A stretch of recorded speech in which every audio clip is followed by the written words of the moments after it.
Do Eterno a todos. Nesse segundo vídeo vamos dar continuidade à questão da lição de número 13, que vai falar exatamente do caráter supremo de Jesus Cristo.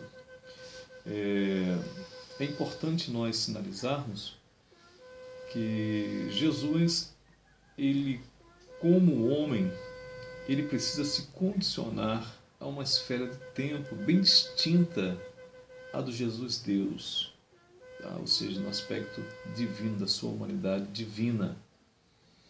Exatamente nesse contexto divino, Cristo estava na esfera do Kairos.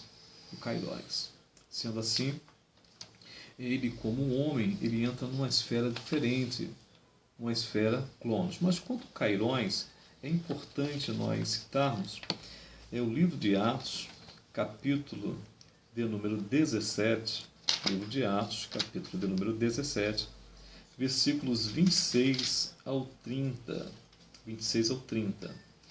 De um só homem fez Deus todas as raças humanas, a fim de que povoassem a terra, havendo determinado previamente as épocas e os lugares exatos onde deveriam habitar. Deus assim procedeu para que a humanidade o buscasse e provavelmente como que tateando o pudesse encontrar, ainda que de fato não esteja distante de cada um de nós, pois nele vivemos, nos movimentamos e existimos, como declararam alguns dos vossos poetas, porque dele também somos descendentes. Portanto, considerando que somos gerações de Deus, que devemos acreditar que a divindade possa ser semelhança a uma imagem de ouro, prata ou pedra, esculpida pela arte, a idealização humana. Em épocas passadas, Deus não levou em conta a falta de sabedoria, mas agora ordena que todas as pessoas em todos os lugares cheguem ao arrependimento. Então, nesse contexto aí, no versículo 26, de um só homem Deus fez todas as raças humanas a fim de que povoassem a terra, havendo determinado previamente as épocas e os lugares exatos onde deveriam habitar. Aqui nós temos uma evidência do Kairos. Enquanto que no versículo 30, em épocas passadas, Deus não levou em conta essa falta de ignorância, mas agora ordena que todas as pessoas, em todos os lugares, chegam ao arrependimento. Aqui nós temos uma evidência do Cronos. Então, Jesus está dentro da esfera do Kairos, porque antes da fundação do mundo, ele com o Pai, eles já exteriorizavam esse projeto da construção do mundo e tudo aquilo que envolve, que se condiciona ao mundo. Tá? E quando ele elabora todo esse processo, cria-se, a fim da funcionalidade desse mundo qual ele criou, um tempo Cronos, que condiciona o homem, em que organiza o dia a dia desse ser humano. E é dentro dessa realidade do Cronos, tá, é que o Jesus humano, a sua natureza humana, ela se encontra inserida. E a fim do desenvolvimento do caráter que envolve as ações humanas de Jesus, ele está exatamente condicionado a essa operacionalidade que foi criada pelo Senhor, que é exatamente a questão do tempo, ou seja, um tempo que condiciona os seres humanos, que promove uma organização quanto à vida do ser humano. E nesse contexto, Jesus, ele como homem, ele nasce como uma pessoa comum, ou seja, ele vai passar pelas fases da vida. Ele vai ser um recém-nascido, vai ser uma criança, vai ter cólicas, vai ter necessidades fisiológicas, vai necessitar da presença dos pais, do exemplo dos pais. Então, tudo isso está relacionado a um tempo Cronos. Tá? Então, além dessas fases, tá, da infância, que não são praticamente registradas nas Escrituras, são poucos relatos sobre a fase de Jesus. Temos ali um em particular, que é capítulo 2 de Lucas, quando ele vai ao templo na época da Páscoa, um pouquinho antes do Bar Mitzvah, quando ele tinha 12 anos, pouco se fala sobre essa questão da infância. E dentro desse parêntese, tá, temporal, surgiram alguns escritos que na aula da semana passada eu cheguei a citar, citei essa obra, tá, que é exatamente Apócrifos e Pseudo-Epígrafos da Bíblia, tá, quanto, tá, à questão da fase infantil de Jesus. Nós temos aqui, por exemplo, livro da infância de Jesus, livro da infância do Salvador, Evangelho Árabe da infância, nós temos também Evangelho Pseudo-Mateus da infância, ou seja, obras espúrias que surgiram ali aproximadamente no século II ao século VI depois de Cristo, dentro da tradição católica, a fim de trazer relatos de uma fase em que a Bíblia, a inspirada palavra do Senhor, ela não nos relata, porque assim o Eterno decidiu que não haveria necessidade para tal. Então, nessa fase que a Bíblia ela não relata, não quer dizer que Jesus não viveu essas fases. Ele viveu essa fase, ou essas fases, melhor dizendo, como um menino, como um juvenil, como um adolescente, como um jovem comum da época, sendo que influenciado por seus pais, que tinham caráteres basilares a fim da formação dessa criança. Por isso o Eterno escolheu essa família em particular, porque era uma família de testemunho, uma família que realmente poderia criar esse menino sem nenhum escândalo, sem nenhum tipo de problema que viesse ali atrapalhar essa formação da personalidade e os contornos caracteriais para o caráter do menino Jesus e posteriormente o adulto humano Jesus, o Filho de Deus. Então isso é muito interessante para nós, tá? Para o Jesus divino não existe um passado, um presente e um futuro, pois tudo é um eterno presente, tá? E esse tempo em que ele foi condicionado, que nós estamos condicionados, é exatamente a funcionalidade desse mundo em que estamos inseridos. Tá? O tempo, então, é essa funcionalidade. É interessante também a questão do anúncio dessa encarnação. Foi exatamente realizado, está lá em Lucas 1,30, pelo anjo Gabriel. Então, esse anúncio não veio por um homem, mas veio por um anjo, que foi Gabriel. Isso nos lembra muito o capítulo 6 de Isaías, do versículo 1 ao 6.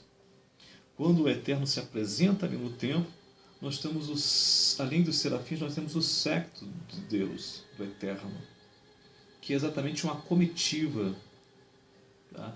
Que vinha ali a fim de honrar esse Deus poderoso. Tá? Então nós vemos que esse anúncio parte de um ser angelical, de uma pessoa espiritual, já que anjos são pessoas espirituais, tá? E vem anunciando a encarnação do Salvador do mundo. Então, no texto que nós lemos, capítulo 1 de Mateus, versículo 20, Deus é Emanuel, Deus conosco, ou seja, o próprio Deus encarnado na pessoa humana, humanizada de Jesus Cristo. Isso é muito importante para nós. Então, nesse contexto, Jesus também ele teve uma profissão. E como era de costume na sociedade judaica daquele século, Jesus ele teve a profissão do seu pai. Havia um ditado em Israel que dizia que aquele que não quer que seu filho roube, ensine a sua profissão a ele. Então era de costume nas casas, nos fundos da casa, ter oficinas no qual oficiavam os seus pais no trabalho, eram trabalhos manuais. E no caso aí o pai de Jesus, José, era carpinteiro. E José ensinou a profissão para o seu filho, a sua profissão para o seu filho, que é exatamente a carpintaria, a questão do artesão, o trabalho com madeira. Então foi isso que José ensinou seu filho, e seu filho então ele teve uma profissão, então também inserido dentro do contexto social, histórico daquele período em que ele nasceu. Então, dentro dessa realidade, ele precisou que se desenvolver na esfera espiritual.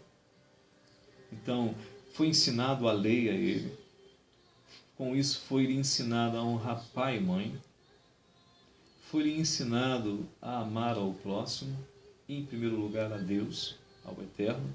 Ou seja, José, como um homem conhecedor da lei, ensinou seu filho a lei. Então, essa lição, quanto ao caráter de Cristo, o supremo caráter, ela é muito significante para os dias de hoje. Então, a formação dos filhos cristãos dependem dos pais, dessa formação não formal, ou seja, que é fornecida não pelo Estado, mas pela família, pela igreja. Tá? Já que uma educação formal é aquela institucionalizada, que o Estado tem o dever de fornecer, é um direito do cidadão. Há uma educação informal, que é aquela que o indivíduo adquire com os processos da vida. E há aquela não formal, que a família deve oferecer aos filhos. E José, ele estava nesse contexto, ele ofereceu o que de melhor tinha numa educação não formal para os filhos, que foi o seu exemplo e também a palavra do Senhor a partir de casa, para depois se institucionalizar na sinagoga. Então, todo esse processo aí. Ele cresceu também de forma psicológica. Sim, seu processo cognitivo dependia exatamente dos aspectos que eram desenvolvidos ali. O seu pai, José, e sua mãe, Maria, eram pessoas moderadas, eram pessoas equilibradas, eram pessoas que sabiam aplicar a correção na hora certa, eram pessoas que sabiam conversar diante das dificuldades. Então, psicologicamente, Jesus ele foi bem preparado pelos seus pais. Tá? Outra coisa, ele cresceu fisicamente. Como eu falei anteriormente, ele teve as necessidades fisiológicas como qualquer ser humano. Ele, na infância, por exemplo, passou pelas doenças de ordem infantis.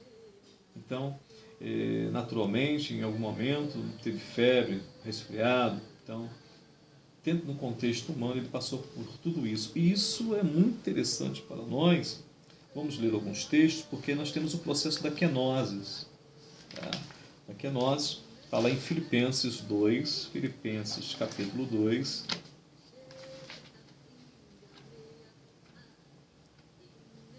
Filipenses capítulo de número 2, versículos a partir do 5, não vou ler todos os versículos, mas diz assim, Filipenses 2, a partir do 5.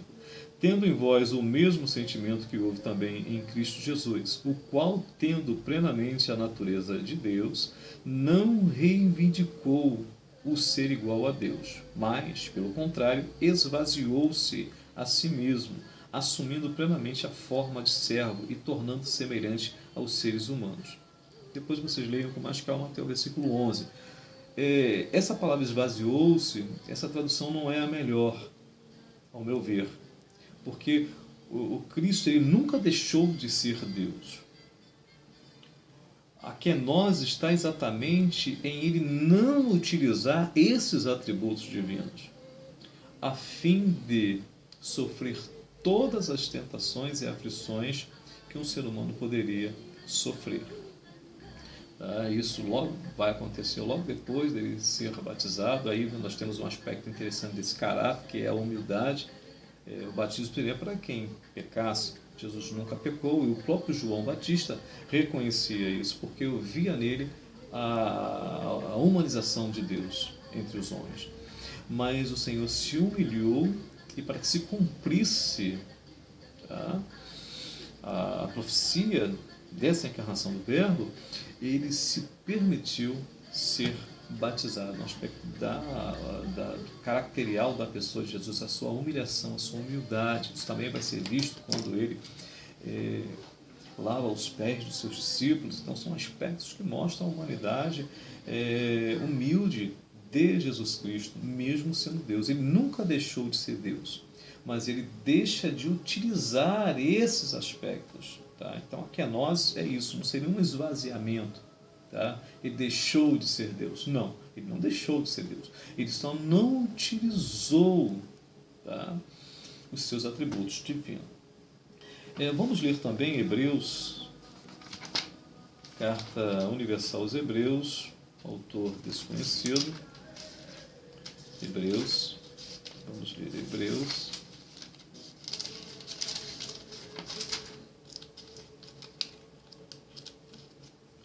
Carta aos Hebreus, capítulo de número 4, capítulo 4, a partir do versículo 15. Pois não temos um sumo sacerdote que não seja capaz de compadecer-se das nossas fraquezas, mas temos o sacerdote supremo que, à nossa semelhança, foi tentado de todas as formas, porém sem pecado algum. Portanto, acheguemo-nos com toda a confiança ao trono da graça, para que recebamos misericórdia e encontremos o poder que nos socorre no momento da necessidade. Então, aqui, explicitamente, vem dizendo que ele foi tentado de todas as formas. Então, ele foi tentado na área sexual, ele foi tentado com a questão da fome, da sede, espiritualmente, em todas as áreas aqui, é bem específico, tentado de todas as formas, porém sem pecado algum, ou seja, ele venceu todas as tentações. Hebreus 2, versículo 16, 18, Hebreus 2, versículos 16 ao 18, pois é evidente que ele não auxilia os anjos, mas sim a descendência de Abraão. Por esse motivo era vital que ele se tornasse semelhante aos seus irmãos em todos os aspectos. Ele foi igual ao ser humano em todos os aspectos.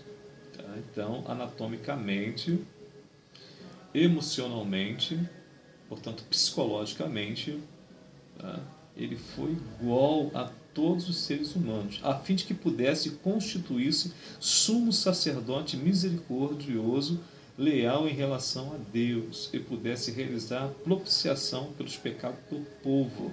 Então, por ele ter sido igual a todo ser humano fisicamente, psicologicamente, anatomicamente, ele venceu como homem, e por isso tem o direito de ser o sumo sacerdote, aquele que é o ápice da representação do homem ao eterno. Não é o Papa, não é um pastor, não é uma pastora, não é um bispo, mas é o eterno Jesus. Só ele tem esse papel de sumo sacerdote, de representar o homem pecador diante do Pai, o eterno. Considerando o versículo 18, portanto, tudo que ele mesmo sofreu quando tentado, ele é capaz de socorrer todos aqueles que semelhantemente estão sendo atacados pela tentação. Ele venceu e por isso ele pode nos ajudar a vencer as dificuldades dessa vida. Tá? Então, como homem, ele venceu todas as dificuldades que possamos imaginar. Por isso, ele é o único mediador. 1 Timóteo 2, 5. 1 Timóteo 2, 5, que diz assim: porque há um só Deus e um só mediador entre Deus e o ser humano, Cristo Jesus, o homem. Então, esse processo de humanização, ele foi perfeito. E o Cristo poderoso, Filho do Eterno, vencendo, ele nos dá a possibilidade de nos achegarmos ao Pai. No tópico 2 da nossa lição, seu ministério e caráter supremo, ou seja, o caráter exemplar de Jesus. Então, nós falamos já da humanidade e, com isso, da mansidão. Não foi só humilde, ele foi manso. Tá? Quando, por exemplo, Mateus 3, do 13 ao 15, ele se sujeita a um batismo que era realizado ali quando o indivíduo reconhecia seus pecados. Os essênios, por exemplo, talvez João Batista tenha vindo dos essênios, eles praticavam um autobatismo. Jesus, ele vai ser batizado, né? Ele vai ser introduzido, seu corpo totalmente na água, ele vai ser batizado. Misericórdia, exerceu misericórdia e compaixão para quem? A multidão, Mateus 9:36. Para os enfermos, Mateus 14:14. Para os famintos, Mateus 15:32. Aos que estavam caídos à beira do caminho, Lucas 10, do 30 ao 37. Ele também pregava a poucos. Tá? Ele entrou numa região de Gadara para libertar um só homem através da sua palavra. Hoje nós temos um contexto pós-moderno evangelical em que as pessoas querem pregar para multidões. Jesus, sendo o Filho de Deus, o Deus encarnado, ele não teve esse tipo de vaidade, mas ele ia a regiões distantes, a pé, a fim de pregar para uma pessoa. E outra coisa, pregar para famintos, que não poderia lhe dar nada em troca. Então Jesus, ele é o ápice também da compaixão, da misericórdia, do amor.